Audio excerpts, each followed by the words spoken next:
அப்போ நீங்கள் சினிமாவுக்கு மார்க்கெட்டிங் பண்ணுறது மாதிரி பொய்யா அரசியலுக்கு மார்க்கெட்டிங் பண்ணியிருக்கீங்க. நீங்கள் பலம் நிரூபிக்காமலே எடப்பாடி கிட்ட பேரம் பேச முயற்சி பண்ணுறீங்க. எடப்பாடி சிம்லன், அமித்ஷாவுக்கு வேப்பில் அடித்தவர், 3 சீட்டு உங்களோட பிரச்சாரத்துக்கு, 3 சீட்டு உங்கள் ரசிகர் பலத்துக்கு, 3 சீட்டு உங்கள் ஜாதிக்கு, 3 சீட்டு உங்கள் மதத்துக்கு, 12 சீட்டுக்கு மேலே தரமாட்டார். விஜய் பற்றி பேச மாட்டாங்க. அவர் ஓட்டு வாங்கினதுக்கப்புறம் நல்லதோ கெட்டதோ அவரை பற்றி பேசலான்னு ஒரு ஸ்டாண்டிங் எடுக்க மாட்டீங்க. ஒரு 200 இடத்துல போட்டு ஏதோ 100 சம்திங் ஜெயித்துக்கிட்டு 3வது இடம் பண்ணி மார்க்கெட்டிங் போய் சொல்கிறாங்கன்னு அவர் சொன்னார். அதுக்கான ப்ரூஃபும் நீங்கள் சப்மிட் பண்ணிருக்கீங்க, வச்சிருக்கீங்க. எஸ், அவரை நம்பி பேசின சவுக்கு சங்கர்கிட்ட கேட்டேன். அவர் இன்னைக்கு வர சவுக்கு சங்கர் எனக்கு எவிடன்ஸ் தர முடியல. எஸ் சார் போட்டுட்டாங்க, நான் தப்பாக சொல்லிட்டேன், நான் மன்னிப்பு கேட்டுக்கிறேன்னு மன்னிப்பு கேட்டுட்டு போயிடுவேன். எனக்கு என்ன இருக்கு? புஷி ஆனந்த் அங்கே பவர்ஃபுல்லாக தான் இருக்கிறாருன்னு தான் என்னோட பார்வை. விஜய்க்கும் புஷி ஆனந்த் அவர்களும் எந்த ஒரு கருத்து வேறுபாடும் இல்லையா சார்? எல்லாருமே பல்லக்கில் ஏறி உட்கார விரும்புகிறாங்க, யாரும் பல்லக்கு தூக்க விரும்பல. நீங்கள் யாராக இருந்தாலும் அப்படி தான் சொல்கிறீங்க. யாராக இருந்தாலும் அப்படி தான் சொல்கிறேன். சிவகார்த்தியை வந்து பேச்ச ஆரம்பித்தாலும் நிரூபித்தாதான் அரசியல் சக்தி. நிரூபிக்காத வர த்ரோட் புல்லர், மாநாடு நடத்தக்கூடியவர், கூட்டம் சேர்க்கக்கூடியவர், ரசிகர் பலம் கொண்டவர்.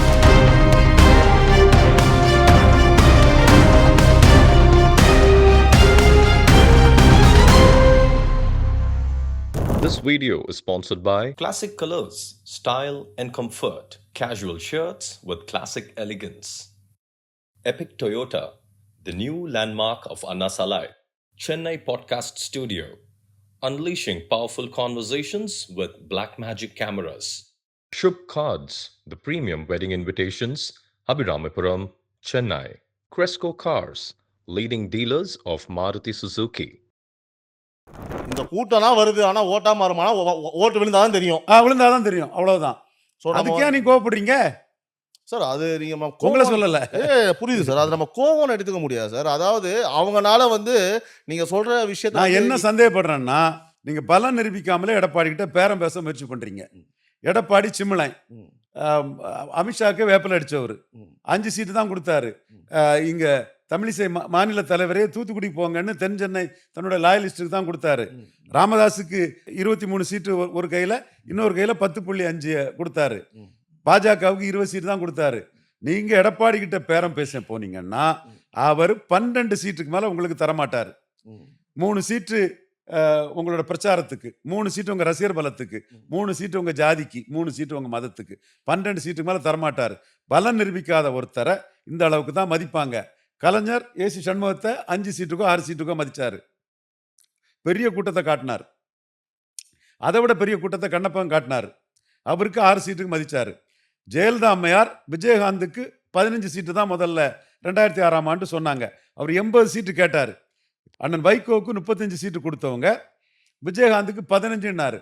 அப்போதான் விஜயகாந்த் நாமக்கல் கூட்டத்தில் 80 சீட்டு கேட்டது. வைகோவோட குறைஞ்ச சீட்டுக்கு நான் விஜயகாந்த் இருக்க தயாரில்லை, அப்போ நான் தனியாகவே பார்த்துக்கிறேன்னு போய் 8.3% வாக்கு எடுத்தார். அதற்கு பிறகு மக்களவையில் 10% வாக்கு எடுத்தார். இன்னைக்கு என் நண்பர் ஜெயக்குமார் அவரோட நண்பர்கிட்ட சொன்னது, விஜயகாந்தாவது 2 தடவை நின்று 10% ஓட்டு எடுத்தனால அம்மா 41 சீட்டு கொடுத்தாங்க. இவர் என்ன ஓட்டு காணிச்சிருக்கிறாரு, இவர்கிட்ட எங்க கேண்டிடேட் இருக்கு, எங்க பூத் கமிட்டி இருக்கு, 8 சீட்டுக்கு பெறுவாரான்னு அவர் சொல்லியிருக்கிறாப்புல. நான் சொல்றத கோபப்படாம நீங்க 214க்கும் கேண்டிடேட் தயார் பண்ணுங்க. உங்கள்கிட்ட யாரும் கூட்டணி வருவாங்கன்னா அது எனக்கு நம்பிக்கை இல்லை, வந்தால் அதையும் சேர்த்துக்கிடுங்க. உங்கள் தலைமைன்னா அதுக்கான ஆயத்த வேலையை பண்ணுங்க.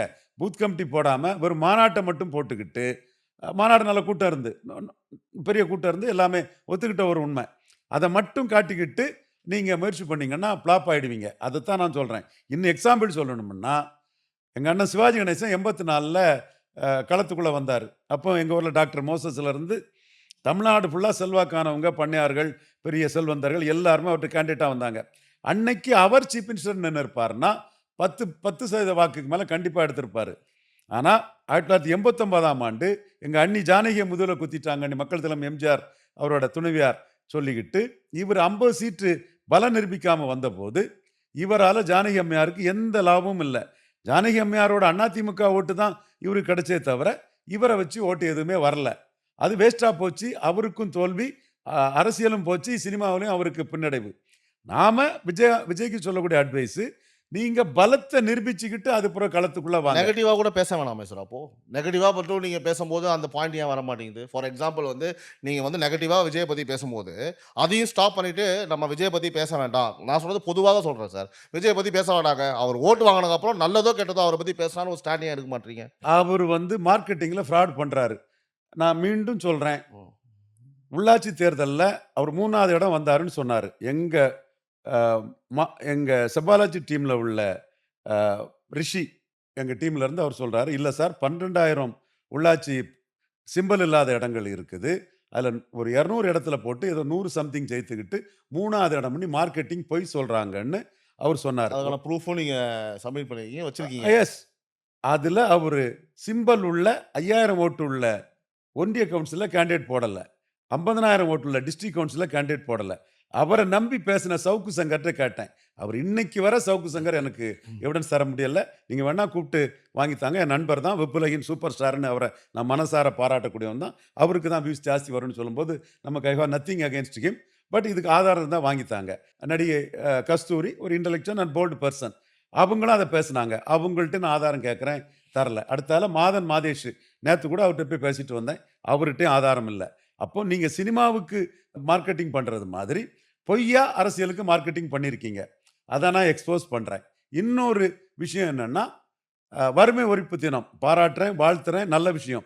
214 இடங்கள்ல நீங்க வறுமை ஒழிப்பு தினத்துல நீங்க வந்து அன்னதானம் போட்டதாட்டு நீங்க தினத்தந்தியில செய்தி குடுக்குறீங்க.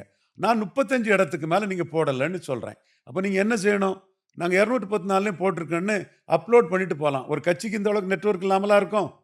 நான் எத்தனை நாள் கத்திட்டு இருக்கிறேன். அப்போ நீங்க வந்து மோசடியா இந்த பொய்யா இதா பண்றீங்கங்கும்போது நான் வந்து அதை எக்ஸ்போஸ் பண்றேன் அவ்வளவுதான். நீங்க இல்ல நாங்க 214 போட்டுட்டேன்னு உங்க முன்னாடியும் என் முன்னாடியும் காட்டிட்டாங்கன்னா, எஸ் சார் போட்டுட்டாங்க. நான் தப்பா சொல்லிட்டேன். நான் மன்னிப்பு கேட்டுக்கிறேன்னு மன்னிப்பு கேட்டுட்டு போயிருவேன். எனக்கு என்ன இருக்கு? நீங்க அதுல மோசடி பண்றீங்கங்கிறது தான். உங்களுக்கு 214 ஆள் இல்லன்னு நான் சொல்றேன். நீங்க வந்து அந்த ஆஸ்பெக்ட்ல சொல்றீங்க. இதுவே வந்து அவங்க வந்து நான் ஏன் ப்ரூவ் பண்ணணும்?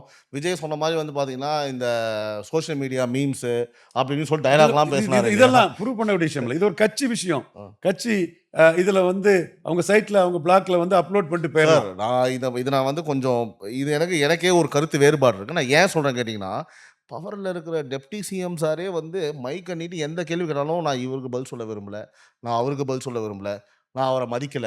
நான் ஏன் அவருக்கு பதில் சொல்லணும்? சரி, அப்ப நம்ம தமிழ்நாடு ஃபுல்லா டூர் போவோம் சார். கிள்ளியூர்ல நடக்கல. கிள்ளியூர்ல எல்லா ஊர்லயும் போய் நம்ம பார்ப்போம் சார். ம். பாத்தீங்களா? கன்னியாகுமரி டிஸ்ட்ரிக்ட்ல நடக்கல நான் சொல்றேன்.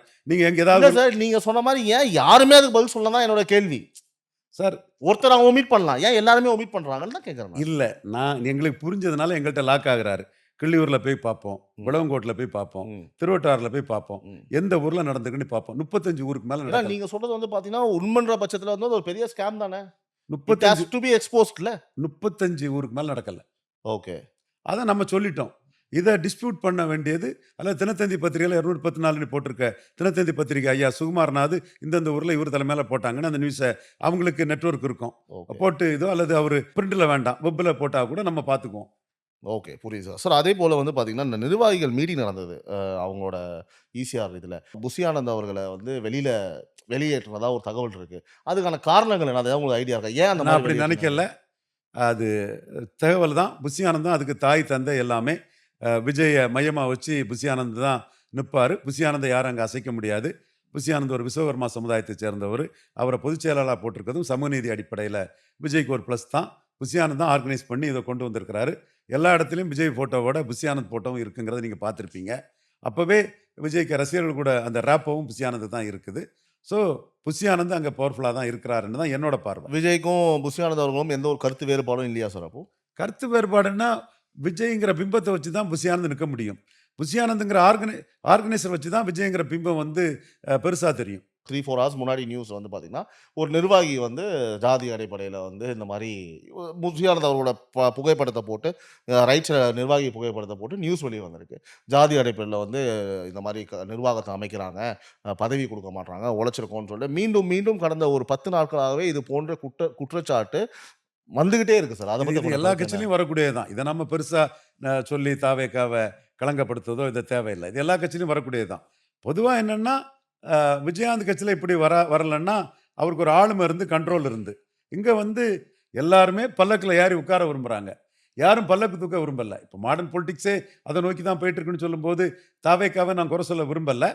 அப்போ புதுசாக வரக்கூடிய கட்சியிலையுமே ஒருத்தர் பதவி போட்டாருன்னா எனக்கு தகுதி இருக்குன்னு தான் அந்த கட்சியில் 100 பேர் விரும்புகிறான். அப்போ அவங்க வந்து ஜாதி அடிப்படையில் நான் எனக்கு புறக்கணிக்கப்பட்டது அது இதுன்னு சொல்கிறாப்புல. இதை நான் பெரிய விஷயமாட்டு எடுக்கலை. இதை ஏன் பெரிய விஷயமா எடுக்கலன்னு சொல்லும்போதே அவங்கள குறை சொல்கிறதும் மட்டம் தட்டுறதும் என் நோக்கம் இல்லைங்கிறது அண்டர்ஸ்டாண்ட். Understood sir. அதுதான் நான் கேட்க வந்தேன். அப்போ நீங்க வந்து இந்த மாதிரி ஒரு கருத்தை பாருங்க. இப்போ நான் ஒரு 3 கேள்விகள் புஷியானந்த போடும்போதே ஒரு விஸ்வகர்மாங்கிறது ப்ளஸ் சமநீதி பார்வையில் நான் பரவலாக சொல்றீங்க. விஸ்வகர்மா சமுதாயத்துக்கு பிரதிநிதித்துவம் கொடுத்தா நான் விஜய் பாராட்டுறேன்னு தானே சொல்றீங்க. உண்மைதான், நான் ஏத்துக்கிறேன். ஆனா வந்து நீங்க இதெல்லாம் சொல்லும் போது கரெக்டா இருக்கு சார். ஆனா இதை வச்சுட்டு அவங்களுக்கு என்ன பிரயோஜனம்? இப்போ வந்து ஒரு ஒரு பப்ளிக்கா அதை பார்க்கும்போது ஓகேப்பா விஜய் வந்து நல்லவரா சார், விஜய் ரொம்ப நல்லவர் சார், ஆனா அவர் ஜெயிக்க மாட்டார் சார் அப்படின்றது என்ன பிரயோஜனம் இருக்கு? அவர் நிரூபிச்சாதான் அவர் அரசியல் சக்தி. அது அஜித் வந்து கட்சி ஆரம்பிச்சாலும் நிரூபிச்சாதான் அரசியல் சக்தி. நீங்க யாரா இருந்தாலும் அப்படிதான் சொல்றீங்க. யாரா இருந்தாலும் அப்படிதான் சொல்றேன். சிவகார்த்திகேயன் வந்து கட்சி ஆரம்பிச்சாலும் நிரூபிச்சாதான் அரசியல் சக்தி.